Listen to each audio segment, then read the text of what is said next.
y lo cubrieron. Y entonces el milagro que se dice justamente de la Sábana Santa, ahí la vemos, completa, es muy larga, es que se quedó grabada la imagen de Jesús, no solamente su rostro, sino como lo estamos viendo, todo su cuerpo. Dani, también se lo conoce como el sudario de Cristo, ¿cierto? No, la síndole. El sudario es algo como lo que estamos viendo más o menos, que solo es el rostro y sirvió para enjugar el sudor. La Sábana Santa no es lo mismo, qué bueno que lo preguntaste.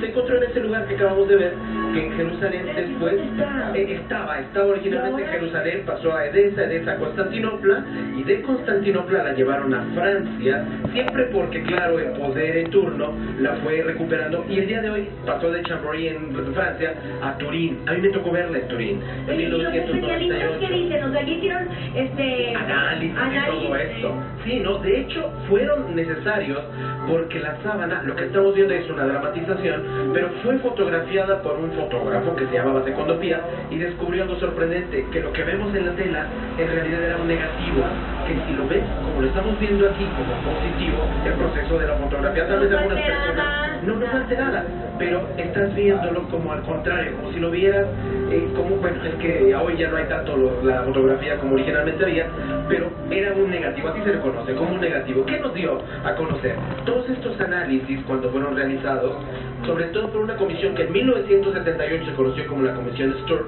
vinieron científicos de la NASA, vinieron de todo tipo, y encontraron todo esto que estamos viendo, que había un rostro, que era una persona más o menos de unos 78 de altura, que había sido salvajemente crucificado, que le habían hecho más de 200 flagelaciones con un látigo que se usaba en la época del primer año de nuestra era. En los ojos se le pusieron este tipo de monedas que se conocen como leptones.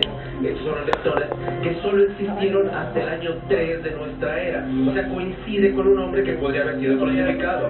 Se le atravesó una lanza, como lo cuenta la Biblia, la lanza de Longinos, y aparece en el lugar correcto, las heridas de la crucifixión en el lugar correcto, las fibras de las cuales está hecha esta tela de lino, este lienzo de lino, corresponden a un tipo de lino que además tenía polen, esporas de polen, que solo existen en este lugar y que existieron en ese tiempo de nuestra era. La sangre era tipo A positivo, la tenemos ahí. Y claro, la sangre de Cristo, que es igual a la de las imágenes. ¿Se acuerdan que les he presentado imágenes que lloran sangre? Sí.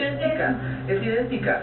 Y más aún, los análisis, pues obviamente tomaron las fibras, les pusieron reactivos químicos, el carbono 14, el urano 265, y se pudo confirmar que son del primer siglo de nuestra era, es decir, cuando estuvo Jesús vivo, porque hay una historia que dice que esto es un retrato que hizo Leonardo da Vinci y todo.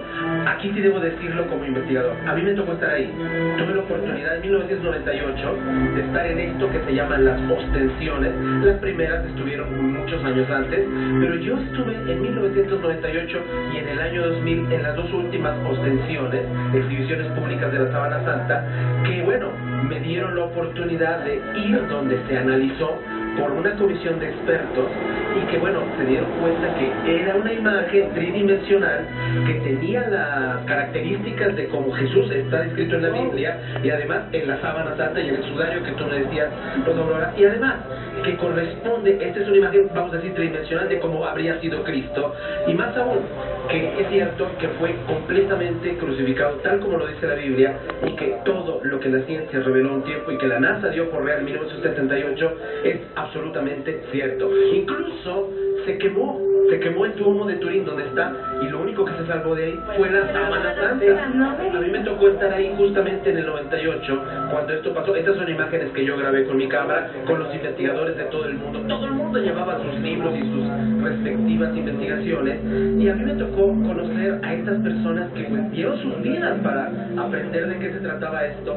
Cuando los escuchas te das cuenta de que no puede ser una cosa falsa, de que es realmente, y esto me encantó como lo decía el Papa Juan Pablo II, sobre todo este hombre que es John Jackson, el principal investigador de todo el mundo. Ahí estoy justamente entrevistándolo en Turín. Él decía que la Sábana Santa no es otra cosa que un espejo del Evangelio, que lo que nos muestran en los Evangelios es realmente la vida de un hombre que fue, independientemente de si fue o no un Dios, fue crucificado salvajemente, dio la vida por muchas personas y claramente sustenta la religión más importante del mundo. Interesante saber esto, y sobre todo en esta época de Semana Santa. Santa que se aproxima y que todos vivimos pues el dolor que vivió Jesús, ¿no? En la crucifixión. Sí, de hecho el día de hoy estamos en ese momento de luto en el cual deberíamos estar recordando. Y si me lo permiten, en mi sitio, en espacioalternativo.tv, les voy a poner todo un análisis pormenorizado, lo último que hay, para que sepan cómo un médico ve la sábana santa como una prueba fidedigna